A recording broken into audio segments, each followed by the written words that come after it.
Warning, the following video may contain spoilers for Smackdown Live. If you have not seen Smackdown Live, please turn away now. This is your final warning. I'm not kidding, guys. Turn back now and come back later. Enjoy the video.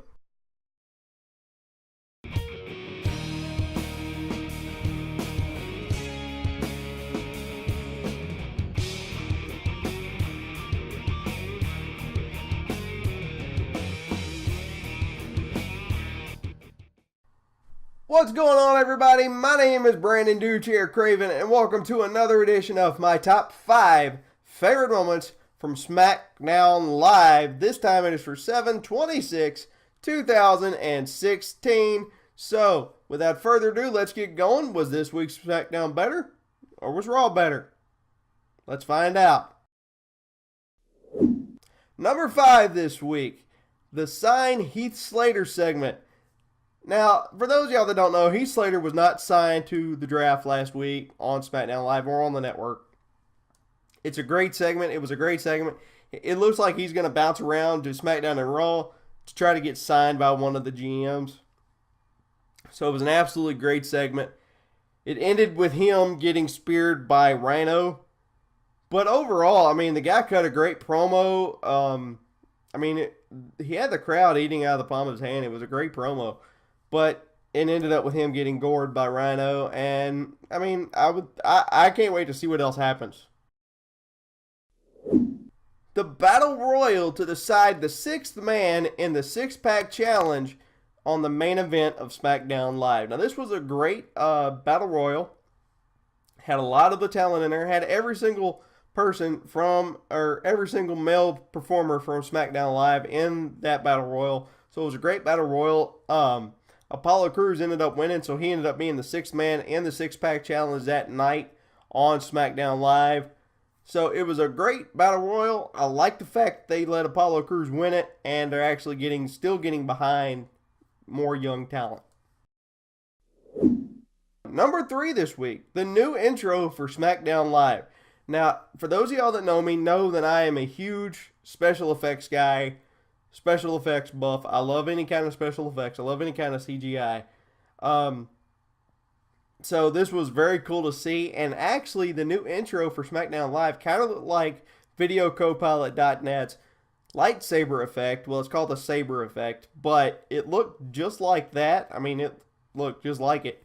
So, I mean, it's very cool.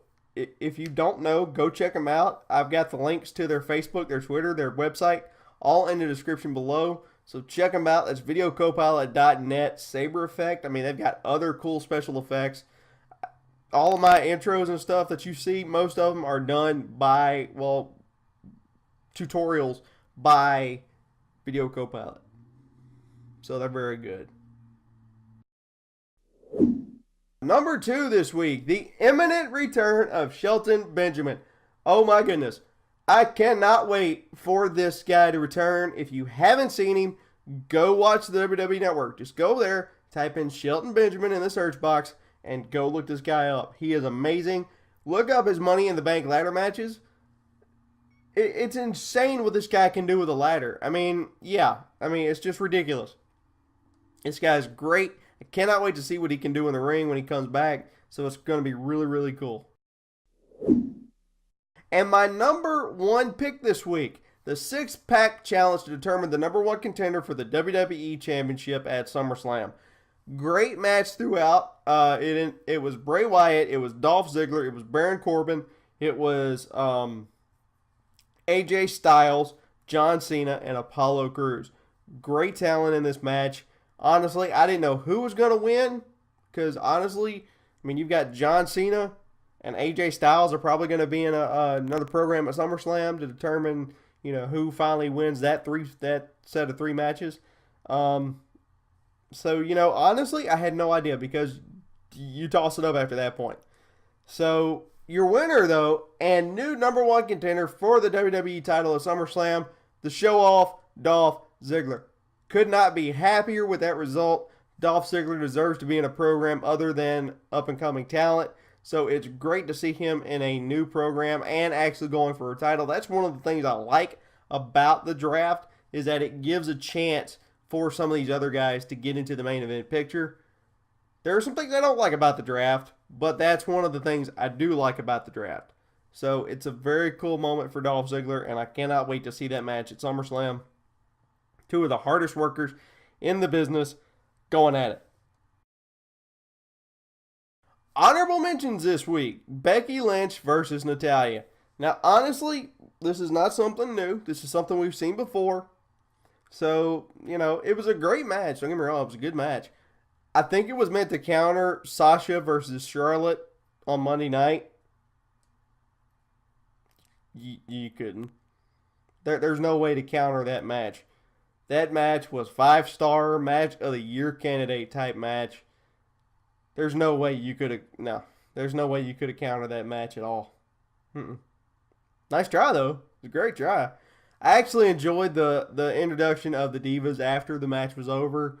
Not Charlotte, but Carmella, Naomi, Alexa Bliss, all the new superstars, all the new divas, and all the divas that were on SmackDown Live now, except for Eva Marie. I'll get to that in just a second. Speaking of that, let's go to pros and cons for this week. Pros for this week. They're actually still getting behind younger talent. They did this on Monday night, and I like the fact that they're getting behind younger talent with Apollo Crews. Seem to be pushing him a little bit more. Baron Corbin, I see they're pushing him maybe a little bit more, pushing him to the main event title picture. So that's cool. That's all good. I like all that. So keep doing that, because those guys are the future of the business. They're the ones that are going to take this business to the future and beyond. Cons for this week. Still too much talking. You've got 2 hours of SmackDown Live compared to 3 hours of Monday Night Raw. 2 hours of SmackDown Live, and you're still doing too much talking. That's not enough time to get in matches and talk. Compared to Monday night was all about the wrestling and not a lot of talking. Same thing needs to happen for SmackDown Live, because it's only 2 hours. So fix that in the future, and it'll be a great product, because honestly, people are more concerned about the matches than the talking. Another con this week for me, and I said it last week, I'll say it again: Eva Marie. Look, somebody can explain this to me in the comments, but explain to me how in the world a woman who cannot wrestle, who cannot talk, who has absolutely zero talent whatsoever, can still be employed with any wrestling organization on the planet. Explain that to me. Feel free to explain that to me in the comments. I want to hear your opinions. The only red everything when this woman appears on screen, whether it's NXT or WWE programming, is the ratings, because they're dropping into the toilet. But I digress. Anyways, like I did last night on my top 5 moments for Monday Night Raw, let me know, did you think SmackDown Live was better than Raw this week? If you thought so, comment in the comment section below with hashtag SmackDown, Team SmackDown, right there. Alright, so if you thought SmackDown was better, comment with Team SmackDown. If you thought Raw was better, comment with Team Raw from last night. That's going to do it for me for this time out. Check back tomorrow for my review of WWE Battleground from this past Sunday. Great pay-per-view. I'll talk about that more tomorrow in my review. That's going to do it for me this time around. My name is Brandon Dude here, Craven. I'm down for the 3 count. 1, 2, 3. Do me a favor. That like button right there, press it. Okay? Also share and subscribe to this channel, so that way you and your friends will know when these videos come out. I'll see you next time right here on the Rolling Wrestling Review YouTube channel. God bless you. See you tomorrow. 1, 2, 3. I'm out of here, people.